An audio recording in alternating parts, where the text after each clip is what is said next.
नमस्कार, आपके साथ मैं हूं गौरव अग्रवाल, मेरे साथ है विपिन चौबे। और देखिए, हम जो बात कर रहे थे, ईरान का कवच क्या चीन बन गया है। हॉर्मुज का पावर गेम क्या बिल्कुल चेंज हो चुका है या असली पावर गेम अब सामने निकल कर आया है?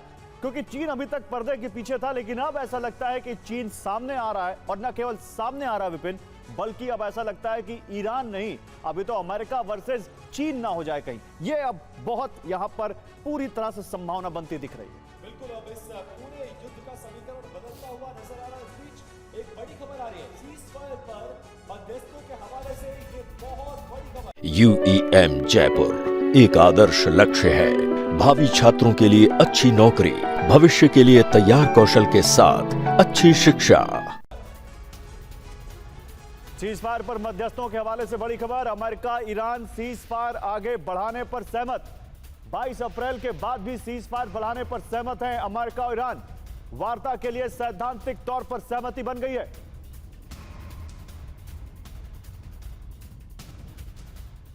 और बैरूत में इजरायल का ताबड़तोड़ हमला। अभी तक लेबनान में इजरायल के हमले रुके नहीं हैं। बैरूत में सादियात इलाके में कार में बमबारी की इजरायल ने। हमले में कार सवार की मौत हो गई।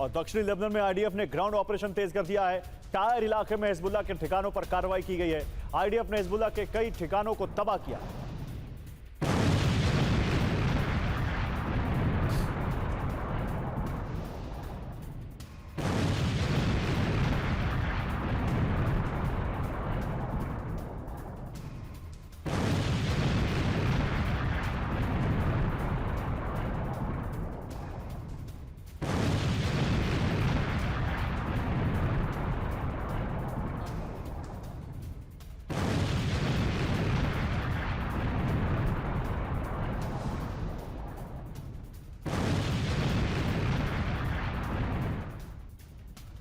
और देखिए, खबर यह है कि मिडिल ईस्ट में अमेरिका की जंगी तैयारी है। कतर के अल उदैद एयरबेस पर हलचल तेज हो गई है।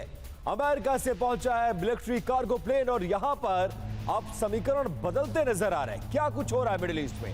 क्यों अमेरिका अपनी सैन्य तैनाती बढ़ा रहा है? और ये जहाज जो मिडिल ईस्ट के आसमान में दिख रहे हैं, इसकी मैसेजिंग क्या है?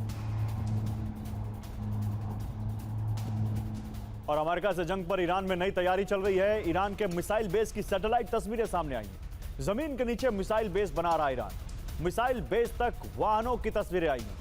तो ये जो सीज़फायर हुआ है, ये दोनों देशों के लिए, इनफैक्ट तीनों देशों के लिए एक बड़ा ब्रीदिंग टाइम है, जहां वो अपने आप को रिकैलिब्रेट कर रहे हैं, रीअलाइन कर रहे हैं, अपने हथियारों को, असलहों को फिर से जुटा रहे हैं, अपने बेसेस को फिर से उनको सही कर रहे हैं, मरम्मत कर रहे हैं। और कुछ ऐसी ही यहां पर तैयारी ईरान की दिखी है, मिसाइल बेस बनाने की जमीन के नीचे की।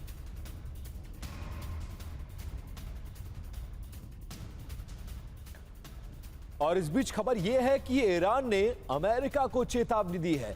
आयतुल्लाह खामनेई का बदला लेंगे। कमांडरों की हत्या का भी ईरान प्रतिशोध लेने की बात कर रहा है।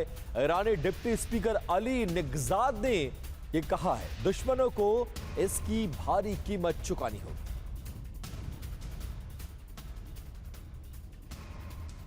और युद्ध के दौरान ईरान को चीनी मदद मिली है। देखिए, ये आज की हमारी कवर स्टोरी है। चीनी जासूसी उपग्रह T-01B की मदद ली गई है। ईरान को यह मदद दी है चीन ने। चीनी उपग्रह ने ईरान को नई क्षमता दी है। सटीक हमले के लिए सैटेलाइट इमेज की मदद ली है ईरान ने चीन से। तो क्या चीन ईरान का कवच बन गया है? जो हमने शुरू में सवाल पूछा था, उसका जवाब कुछ कुछ ये खबर देती हुई। सटीक हमले के लिए चीन ने अपने उपग्रह से ईरान को सैटेलाइट इमेजेस मुहैया कराई हैं, जिसके बाद ईरान ने इतना नुकसान पहुंचाया है इजरायल और अमेरिका को।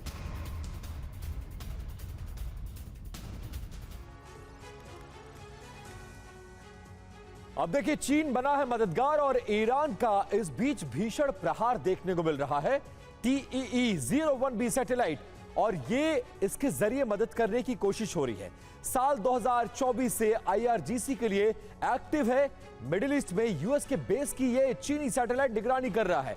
IRGC ने यूएस टारगेट की इस बीच पहचान कर ली है और IRGC का यूएस बेस पर सटीक हमला देखने को मिला है। टारगेट के तबाह होने की सटीक जांच और सैटेलाइट ने सटीक हमले की क्षमता भी प्रदान कर दी है। अब देखिए दूसरा TEE-01B से मदद मिलने की संभावना है। सैटेलाइट से हाई रेजोल्यूशन इमेज मिली है। रियल डेटा जो टाइम डेटा है वो भी यूएस बेस पर अटैक करने में ईरान की मदद कर रहा है। ईरान के सैटेलाइट्स में ये सुविधा और ये क्षमता नहीं थी जो उसको चीनी सैटेलाइट्स में मिल रही है। अब कहां अटैक किया गया है देखिए, इसके जरिए अमेरिकी सैन्य बेस, उसके रडार सिस्टम, उसके एयरक्राफ्ट और इजराइल में इस चीनी मदद के जरिए हमला कर रहा है ईरान।